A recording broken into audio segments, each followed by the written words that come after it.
Now, one of the issues that will determine this election in 2019, probably almost to the exclusion of other issues possibly, is that of security. In your home state, Kaduna, there have been repeated clashes, violent clashes that have resulted in quite a significant number of deaths. The more recent one that comes to memory is the Benin Gwari one.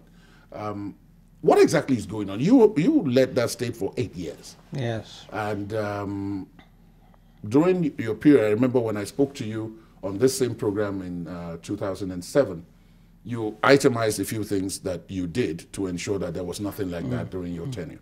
Now, what, from your reading, you still live largely in Kaduna. Yes. What's going on?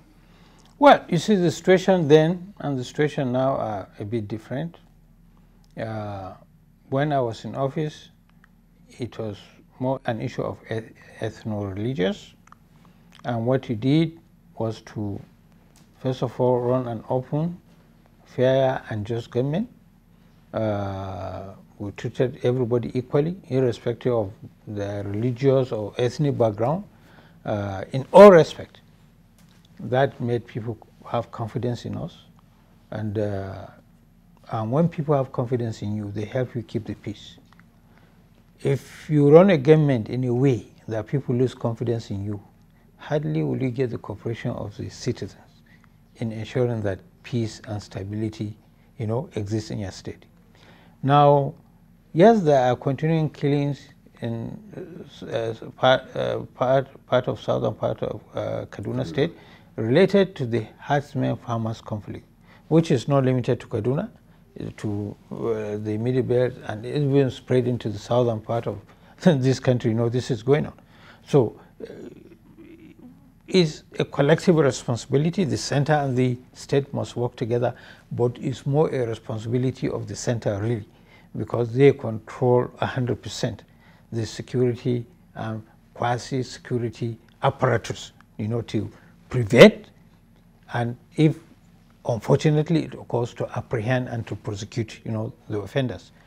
The Birnungwari area, you see, is a forest linking Birnungwari, Katsina, Kebbi, Zamfara, and Kwara State. So it's a border area? It's a border area. And bandits, rustlers, cattle rustlers, kidnappers have made that their den.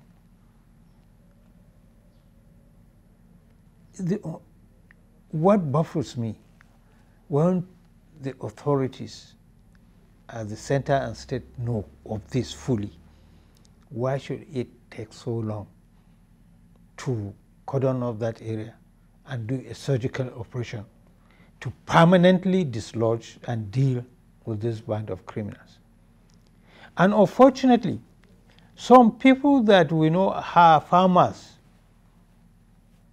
they see these bandits with their guns slung on their shoulders, passing by and even greet each other. And why should they be walking freely? They go to marketplaces and buy things, from the market, just like any other person will go to a market and buy things.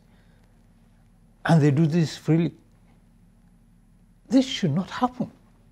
Under a normal circumstance, this should not happen, but it's happening. Therefore, even though I have heard that the military want to set a battalion in Birnungwari, it's not enough. The military set up a division in Maiduguri to deal with Boko Haram. Is still going on. That's a different issue altogether. I'm not saying there are no successes, but of course we ought to have dealt with certain matters beyond where they are now. So the issues, as I mentioned earlier, are a bit different, but it doesn't take away the responsibility of government to have stopped this long before now. What can they do now specifically? Apart, you talked about a surgical strike to cordon off the area and deal with those you have identified as the bandits. Yes. That's one side of it. But you also mentioned the fact that there's the Fulani headsmen / farmers issue, which probably is something else that is going on. Now, first of all, what's the nexus between the two? And then second, how do you tackle that? Because it now seems as if more and more, the situation is getting worse, particularly in that area. You see, they are related, because even the law-abiding Fulanis fall victims to this roster, to these bandits. And when their livelihood is taken away, they are pushed to criminality. That adds up to, that other issue. So they are interlinked. They are interlinked. They must be dealt collectively together. With respect to the Fulani, I had proposed one time that if need be, we should pull out of the ECOWAS protocol. That's even when I was chairman National Caretaker Committee of our party. I'm happy at the last National Economic Council meeting, chaired by Vice President Osubanjo, that was one of the resolutions taken by that time. But that's something I've been saying, close to a year ago, that in the name of ECOWAS, we must never leave ourselves porous. We must never, because let's deal with our local, if it is our local people, let's know and let's deal with it. But to leave our borders porous, where these people can come in and go out as they like and, lay siege on our people and community and go scot-free across the border, that should not be tolerated. It shouldn't have been tolerated. So I'm happy that government has talked about this, but it's not about talking about it, it's doing something about it. Now, I believe that overwhelming majority of our local Fulanis are law-abiding people. Now, we need to court them. When you court them, they know that their livelihoods are being threatened by some of the criminals among them who are local and some of the infiltrators. They can cooperate with government, with authorities. And once they begin to cooperate and they operate together with authorities, they know they can lead government to where these people are. They can pass valuable information where government, can take preemptive measure to deal with sad events before they occur. But we must never give the impression that all of them are grouped as criminals. When you do so, you are pushing them to join hands. So but let's make let's make the distinction. If we make the distinction, majority of them are law-abiding. They work together with state government, with federal government, with host communities, and together we can deal with this given situation. Now, on the other hand, because most conversations focus a lot on, as you pointed out, the Fulani herdsmen. Yes.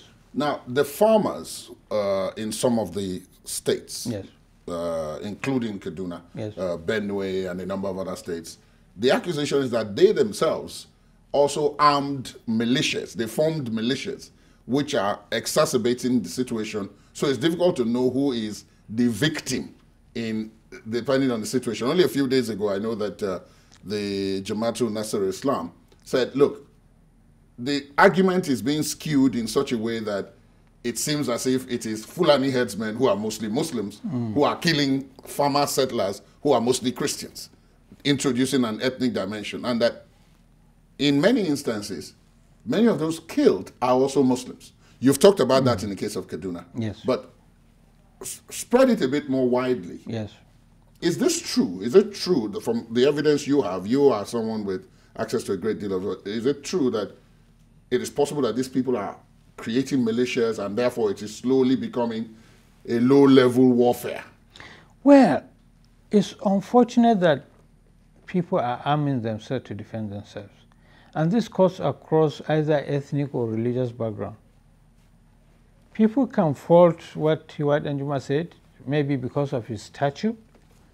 No matter how bad the situation is, maybe people expected him to have more restraint and say, to the authorities why he should tell them. But there's something he said, the Emir of Bindungwari said, I think Emir of Zumri, another Emir in Zamfara said. I mean, they all basically said the same thing, about their people, protecting themselves. And you see, leadership in Nigeria, we must not take things for granted and push people to the wall. When people get pushed to the wall, they react. And the way they will react could be negative. And this thing can grow beyond, the level that it is. And that is why a stitch in time saves 9, right? And that is why I'm saying, beyond what has been done by the central and state governments, we must stop talking and take the drastic measures, the drastic actions, working with the host communities, working with all those affected from across the two divides, whether the Fulanis or the communities. If we all build a team that has confidence in each other, determined to bring this to an end, I assure you it will come to an end. Your Excellency, let me take you away from security, yes, and go to corruption now, which is another thing on which the election of 2015 was fought, and maybe the election of 2019 will be fought. There's the issue of looters list, both parties, and when I say both parties, I mean PDP and APC, saying, you know, the looters can be found in the other person's camp, and so on. But what do you make first of the war as it's been put against corruption? Are you one of those who believes that it has been one-sided, selective, and used to persecute political opponents? I've said that many times, and I've also said there are certain issues we should not politicize.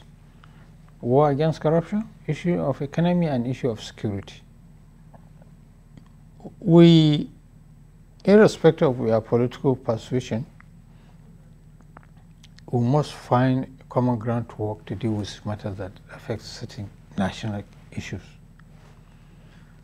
Corruption did not start in Nigeria 1999, we returned to civilian administration. It's been with us for a pretty long time in different sectors. You find it in academic institutions, you find it in religious establishment, you find it in the private sector, you find it in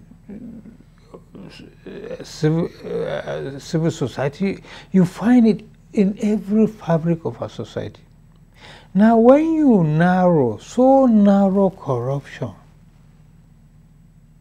to politicians, you'll be missing the point.